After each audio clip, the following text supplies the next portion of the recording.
Hey, ho, ho, ho, and Merry Christmas to you from the Youth Ministry Booster Podcast. My name is Zach Workun, hanging out in the chilly, wintry garage with my best friend, Chad Higgins. What's up, buddy? Merry Christmas to you, friend. I'm over here. I'm not just playing on my phone. Oh, my gosh. Last-minute Christmas shopping? No. I am looking up what I would like you to buy me for I hope Christmas. it's on Prime shipping. Is it on Prime? Can I get it in 2 days to you? What are you finding? Oh my gosh. Don't mind him. Anyway, we're really glad you're here for this episode of Booster. It's about to become really expensive, I guess. Did you figure out what I'm going to get you for Christmas? Yeah, I need that watch. Oh my gosh. That watch that I sent you. You don't have to buy the whole thing. Okay. Just, maybe, well, let's ask contribute our to it. listeners, does anybody else have a friend that really has a taste for finer things and maybe would say things like, I know you can't afford this. I've never said that. I know you can't afford this, but if you wanted to chip in as part of it, maybe I could talk enough friends into buying me this really extravagant watch that I definitely don't need but would love to have. But here's the thing. My man loves a good watch. He loves a good watch. I think that wouldn't gifts be so much better? Oh my gosh. That instead of all the people in your life getting you a $40 present. Oh, well, some of us would love to have some $40 gifts for some of the people in our... Maybe you need more people in your life. Maybe then I can get better watches. That's it. The problem is you're like, I've got my wife and my kid, and they only get me two things. Dude, this is the argument to have 40 friends. 40 times 40... My man, you're basically there. You're basically there. Now we're jumping up. I'm getting a Rolex. Well, I mean, I know you. You're gonna get a taste for the nice one, and you're like, it's left. It would be wrong for me to not, shop a little. I just feel like instead of getting just all of these dinky things, that are fine. They're fine. If they could all just pull together. Okay, let's ask, what is the most middling gift you've ever received? You don't have to name who got it for you, but what's the most middling gift you've ever received? Or what is the most not throwaway gift, but what's the most... I can't answer this. What's the most mid gift? What's the most mid thing that could be given? This is not fair. We probably need to cut this because what if I name it, and what if that person were to watch? Okay, I'll go ahead and say mine. When people buy me a random bag of coffee, it's like they didn't really try. Yeah. If you're gonna get me a bag of coffee, I need a story too. You can't be like, went to Starbucks, got you some. I get that it's $20 that you spent on me for coffee. That's great. I love you. But there was no thought. There was no interest. There's no backstory. I need some adventure. I got or you some coffee uniqueness. last year. You did. He got me. But the coffee you got me is, hey man, this one seemed like you got me a sample pack. I did. There was a sample pack. Again, there was some thoughtfulness. There was some different flavors and stuff. If you had gone to Starbucks, no, that's true. If you had gone to Costco and be like, dude, I got you a big old bag of generic coffee. That's kind of mid. I would have appreciated that. Well, you would have used it, but it's not a good gift. It's a middling gift. Yeah. Sorry. Okay. Now I'm on track with your question. Yeah. Because I was thinking of very specific gifts that people got me that would be like a swing and a miss is different than a mid. Some people will do a swing and a miss, where they try to get you something and you were like, no, that ain't me. A mid is like you didn't really try. So mine then, and I've been given this gift multiple times. Good. There it is. Yeah. And people think you need it. When I tell you what it is, you knowing me, am I gonna know who gave it to you? No, but you're gonna be like, that makes no sense for you. Oh, I like this game. It'll be the utility plier things that are the knockoff Leatherman. That have the knife that comes out of the side. Dude, and who does not love a good multi-tool? A multi-tool. You got a multi-tool. Yeah. You're a man that likes to have. See, that to me is I love a good multi-tool. That's my life. Think about me though. You're just not even using it. You're like, what am I going to use this? What am I going to do? What am I going to use this? There's too many applications. Yeah. It could be for anything. Dude, get out of here with this gift. You know what I mean? Like, okay, so what's your safe gift? So middling, what's your safe gift? I made a joke about the coffee. safe gift, if What's you're the safe wanting to gift? get me. If someone wanted to bless you this holiday season, what's the safe gift for Chad Higgins? It's the Breitling watch. We are starting a $5 charity fund. If you want to contribute Apple Cash to $5 to get Chad the watch of his dreams, we'll drop a link below. And if we, and I'll take the Cerberus as well. So either one. It is a handsome watch. It is a handsome watch. Great watches. And I will say, you've been wearing a watch more now than I've ever seen you before. That's my oldest son. He wants a watch because some of his buddies have like the knockoff like Apple Watch because they're in like late elementary, and that's kind of cool. But he has like a $20 Pokemon watch that he never wears. So I made the deal with him. I'm like, you wear this watch 3 weeks in a row. I'll buy the other one. No strings attached. But you got to charge and wear this one for 3 weeks in a row. It lasted, you want to guess how many days? Oh, 3. 2 days. He wore it. He wore it. He wore it again. It died. He charged it. He never pulled it back off the charger until I had to remind him that I was like, hey, you still have that watch? He's like, oh, yeah. And I'm like, we're good. We're good. So we're good. We're good. Oh, man. So what about you? What is then, I mean, for you, like all joking aside? Like the safe gift or like the... No, like what do you want for Christmas? Well, oh, man, nothing. I have everything. Pins. Peace in the world. Peace and peace, world peace. Pins? You want pins? No, I don't know if I want pins. Okay. Safe gift for me that I will always take and I will always use.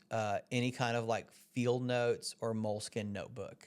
Like the kind of medium to small one or whatever. I tear through them. I try to keep some of them, but it's like just like it's the right size, right paper. If you get me a stack of those, I love them. They actually came with a subscription this year that I'm really excited about. Like just having them delivered to the house. So the town I live in, yeah, they've opened a stationery store there. Oh, okay. I need to take you when you come in town. You do. A paper goods? Dude, you say?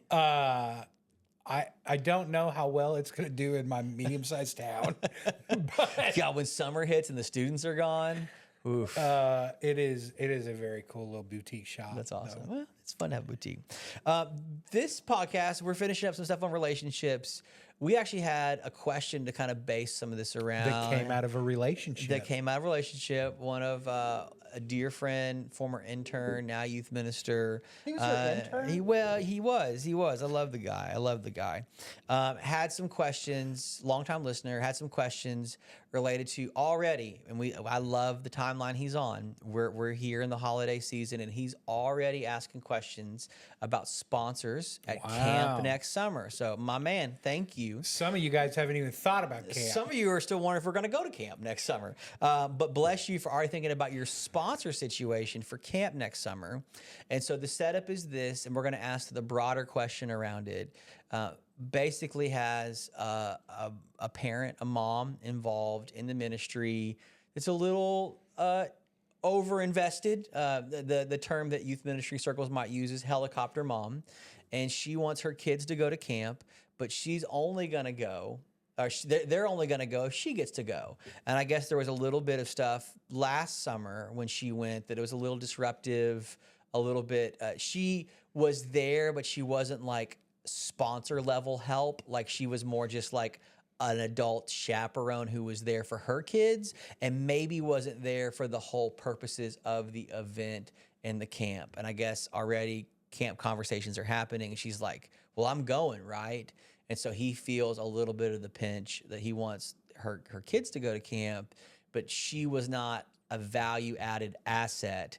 What does he do? What does he say to her? Chad Higgins, maybe give us some wisdom. Okay, first and foremost. Yes. Just because I don't want our podcast to become a show that answers individual questions. Yes. And part of our view in student ministry is wisdom through context. Yes, yeah. While, there are no generic answers, only wise contextual ones. Right, because if we were to get on here and be like, helicopter parents should never go to camp. Right. Or always go to camp. Yeah, take parents no matter what they say. Yeah. I don't think that's actually. For the record, Scott and I are going to have a separate conversation about his unique situation, but I do think in the relationship vein we've been in, parents that maybe are a little bit difficult to navigate is something that like not enough people are talking about. So. Yeah. So all that to be said, we want to make sure that this is applicable enough that it goes beyond one side. And so that would be the thing that I would first and foremost lead with is knowing your unique context situation, because there's so many things that are involved in this. Yeah. This is why I'm so against the generic or the vanilla generic like Facebook post of like, hey guys, here's 3 paragraphs about my situation. Can you solve it in 3 lines of text? Right. Can't do it. And if you've been this person, I don't apologize. You shouldn't do it. Merry Christmas, filthy animal. Merry Christmas. Stop. You filthy animal. Stop giving wisdom in a Facebook post where you don't have the context. You don't. Yeah. You are going off of your preference and what you like and what you would do. Your lived experience, You don't know this man's senior pastor. Right. You actually don't know the mom. Or the home situation. You don't know the kids. Yeah. You don't know what her kids have been through. Right. Of why that mom may be nervous or what that mom may have been through in her life that she's nervous to send her kid off to camp. You don't know any of those contextual questions to actually be able to give wisdom to an individual situation. And I think when we try to lead generally, then we send people down paths to make choices and decisions that are never black and white. Yeah. So all that to be said, we paint too broadly to be helpful. Yeah. All that to be said, the mom shouldn't go. No, I'm kidding. She should never get to go. No. That's not it. Yeah. Man, one of the things that I would say in dealing with, let's just talk about helicopter parents that want to be very, very involved. I would say that there are things that we as youth ministers need to think through and understand that, yes, there may be things to jump through with parents that are like this. But my experience, when done correctly, some of those people can become really great assets for your student ministry. And I think having conversations of knowing why mom thinks it's important for them to go, those kind of things. And listen, sometimes the information that we find out is hard for us. Yes. But it can be growing for us. Yeah. Some parents who are helicopter parents that want to be at events, like it or not, and let's pull our toes back, there is a level of distrust. Yeah. Maybe inherited. The distrust may not be specifically With you. Yeah. It may be generational. Again, what you shared earlier, you don't know what that mom's been through, what camp or church or ministry has been in her life. You don't know specifically what the previous administration, your predecessor may have been like, or other camps or other churches they've been a part of. But it may be you too. But that's, I think, part of one of these, like, we've been talking this whole season and booster of revival in our own relationships. Some of relational health, relational revival is relational restoration. And there may be some reconciliation that needs to be done. And this may be a way to pursue that. So it's important things to note. One of the things that, in my time as a student minister, anytime I had parents that wanted to go to camp, we would have specific, like, sit-down conversations with those parents and talk through the reality of what it would look like at them at camp. Obviously, like, they're still the parent of their kid. Yeah. But them coming to camp, they had extra roles. Like, you can't just stand around and be mom. Like, if you're coming to camp, like, you got to be mom to more than just your kids. Yes, like, you can be a mom, but I need you to be a dorm mom or a small group mom, not just mom to your daughter. There's too much at stake. And giving them opportunities to serve in that way, and so setting it up in those things, letting them know, like, expectation, those kind of things. But I think as a youth pastor, I think it is important to remember, like, that is those kids' mom. Yeah. And so at the end of the day, like, you do have less authority Yeah. in those kids' alive Yeah. than their parent does. Right. And that's okay. And I think that we need to realize, like, that's not going to be an end all break all that's going to ruin camp. Yeah. Yeah. Mom wanting to flesh things out or have conversation. You know, if anything, looking back at like parents that went to camp, the one that stands out to me that I often saw was like, there would be some workaround from some of our like medicine policy. Okay. That one seemed to come Okay. about that I would Okay. see happen every once in a while, right? It was like their kid needs Advil. You know what I mean? Yeah. It would never be like prescribed drugs. Yeah, yeah, It yeah. would be like, well, my kid got a headache, so I gave him, Yeah, aspirin. yeah. And those kind of things. Or like they didn't like what the dinner was, so I made them a special little treat. And you're like, okay, but actually, was this like a dietary thing, or they just always wanted your grilled cheese? Like again, and I think what you're saying that's so important is like, it's not that they can or cannot show up to camp, but it's one of the things that we talked about a lot, and one of the reasons I love camp is that it is this like lived community. And so there is a little bit of a trade. Yeah, she's mom. So I'll push back and say, yeah, she's mom. But when we go to camp, we live as this larger family together. That's part of the camp experience. It's why it's okay when your kids at camp, even though they paid to be there, they're going to have some kind of KP duty. Because when we're here at camp as a community, we all pick up our stuff. Like, you didn't pay enough that we have hired like cleaning people, right? We don't have a full-time custodian for your Mountain Dew cans. We take turns in rotation kind of living this like communal life. And so, yeah, she's your mom, but when we're all here, we all have shared expectations as part of it. That's camp specific. That's not like weekly or weekend specific, but I do think, again, it's not just about we want you at this event. Camp, especially, at least in the way that like has been important in my life and others, is the shared community as much as the like event stakes or programming of it. Yeah, I think any of those situations, like having a conversation in a peaceful manner that's not accusatory, that's not, already you as the youth pastor coming in with preconceived notions of what it's going to be like and all those kind of things. I think you have the opportunity to come in, win some, like trust with those parents. Especially this early. Like, I love that this is on the table here now, well ahead of summer, and we're not having this conversation a week before camp.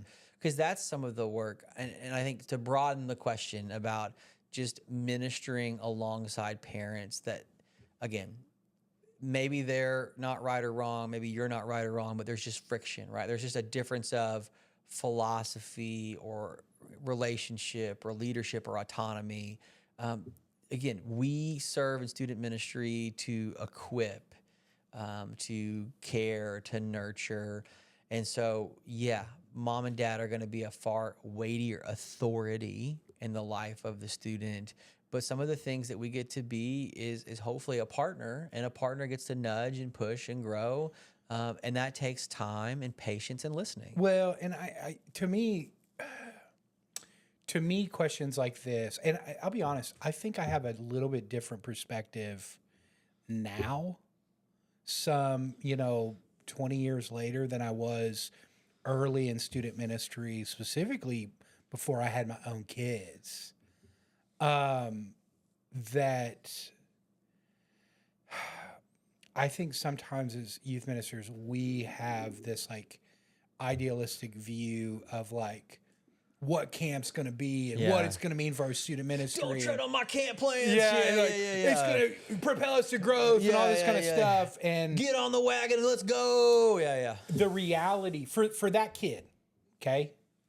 Let's just take that kid and not talking about that one scenario, but you've got a parent that wants to come for their kid.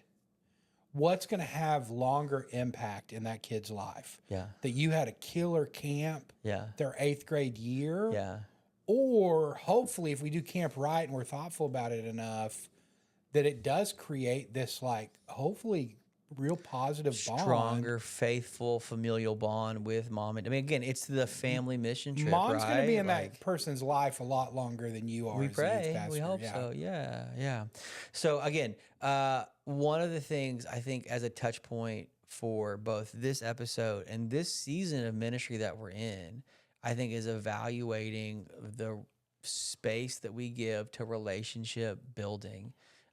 I'm really proud of my friend for having enough. Again, we named earlier, maybe there's some growing trust, an edge of growing trust, but clearly there was enough to have the conversation. And I think to treasure that, to acknowledge it and say, thank you so much for even like the easy thing to flip the table would be like parent be like, well, last year was this, we're never coming back. And just to totally check out, but just to like that she's fighting for her kids, for you who's currently like wrestling in a text message or a phone call with a parent about something. The fact that the communication channels even open enough to have the dialogue is a gift. And I think acknowledging that before we work towards an outcome is really important, because there's a lot of things right now, especially that would just be either like, I'm all in or I'm all out. And so to kind of navigate expectations and plans and relationships inside of a community, like this is what we need more and more of as the church. And just before it tires you out, I want to remind you, like, this is kind of the beautiful, messy work. More than the actual messy games, like, this is the good, messy work of ministry, of trying to figure out everybody who has a plan and an aim to guide us back to what does it mean to be better, more faithful disciples of Jesus. That means give and take all around. And it also means a coming together in a way that we are seeking and discerning faithfulness. And so, Chad, give us... man, it was a year ago we started doing not just podcasts, but podcasts with video. What are some thoughts as the end of this year, maybe some goals or hopes or relational things? We talked about gifts and things that we give. What are you hoping, thinking, what you've learned from this year that you're going to carry into next year? Oh, man.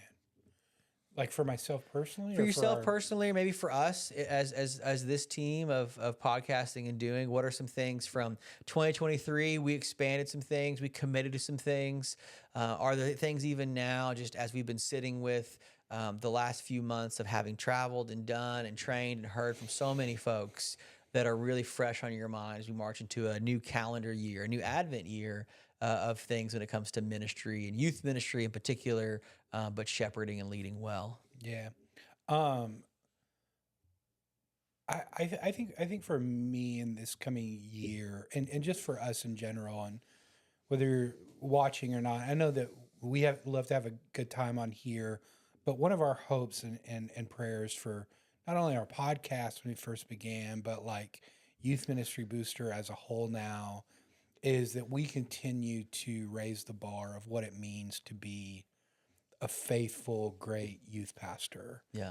And, you know, I maybe jokingly, maybe very seriously talked about like armchair wisdom that we sometimes like to throw out. And even this episode of like, you know, we're talking about situations with relationship where everything has deeper context to it. Yeah. And part of being a minister and a good pastor is someone who walks slowly with their people and listens to the Lord. And so I pray and I hope not only that will we continue over this next year to fight for that for our people, but you as the watcher or listener picks up that calling as well. And we fight against some of the like stigma, I think, that student ministry has of like, I want it to die of like this idea that like youth pastors are like slobby and don't turn in their stuff on time and all of these kind of things that we as a community can really raise the bar of. It's a collective effort. Yeah. And I think the collective effort, one of the things that I think, and we've talked about it in our conversation about nurturing relationships with students, so many of us long for deep discipleship, deep ministry. I mean, I really hope that we continue as ministers to cultivate our own sense of deep. One of the things that I think is ministry is not easy, but sometimes it can be simple with a lot of complexity, is that I mean, we're ministering to the same age group year over year. And so there isn't necessarily a challenge from them to deepen in our faith. And I think that's the calling that other ministers actually place on each other, is to either in the Proverbs way of iron sharpening iron or deep calling out to deep. Like, you're going to have great moments where an eighth grader or ninth grader is going to surprise you about what they said. But I hope that it's not a surprise because you yourself are not at a depth of closeness and intimacy in the word and in prayer. Like, I'm more excited for what Landon learned versus like Landon spoke a word I hadn't even been there. Like, I hope that there is a depth that you are pursuing, a committedness that you have. So many youth ministers are hoping for great things from this generation next now, but I hope that they wouldn't give up on themselves. I hope that at 27, 37, 47 in student ministry, you wouldn't feel like your faith formation was done, and that curiosity and wonder and depth and intimacy with the Lord would be so true in you that the overflow of that longing would spill out into your ministry more than you just like planning it or calendaring it, which we're often guilty of. That's good. Relationships are important. And I think that whether it's this scenario or another, when we have people that frustrate us or want to be involved, to be mindful that your work is not just a set lineup things of check boxes. Yeah. And sometimes you may have parents that want to come and you don't understand why they want to come, but don't miss the opportunity to share the gospel with a parent as well, because God may do something in the life of that parent at camp that you wouldn't have thought about. It may be the gift you didn't even know you needed. All right, we'll see you next year. Snap.